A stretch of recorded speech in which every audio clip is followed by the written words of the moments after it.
Update naman tayo sa lagay ng panahon mula sa ating ka-weather, BNC resident meteorologist Benson Estareja. Benson?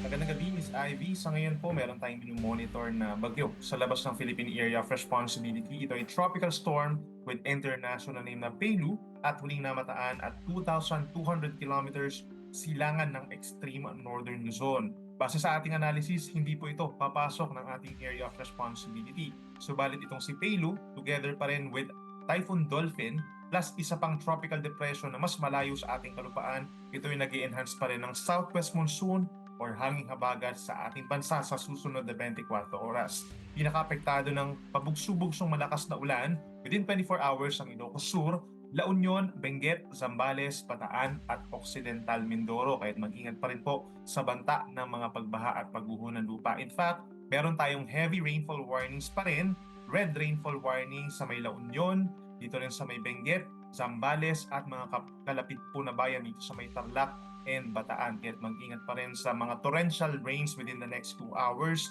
Expected yung mga malawakang flash floods or landslides. Habang aasa din po yung paminsan-minsan na malalakas na ulan within 24 hours, dito pa rin sa Metro Manila kung saan sa ngayon meron tayong orange and yellow rainfall warnings. Doon sa may northern and central portions sa ngayon orange warning or intense rains, and sa may southern Metro Manila yellow rainfall warning. Asahan din sa natitirang bahagi nga ng Ilocos Region ang pabugso-bugsong or paminsan-minsang malakas na ulan, gayon din sa rest of Cordillera Region, Nueva Vizcaya, Tarlac, Nueva Ecija, gayon din sa Pampanga, Bulacan, Rizal, Cavite, Batangas, Oriental Mindoro at Antique. Kaya mag-ingat din sa mga biglaang buhos ng pag-ulan na magdudulot ng flash floods at landslides, at mataas pa rin ang chance na ng mga heavy rainfall warnings within 24 hours.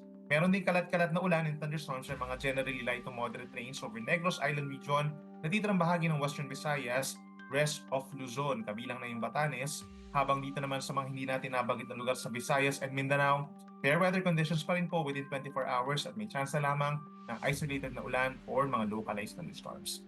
Yan muna napapanahong balita. Balik sa inyo, Ivy. Maraming salamat sa weather update, BNC resident meteorologist Benson Estareja.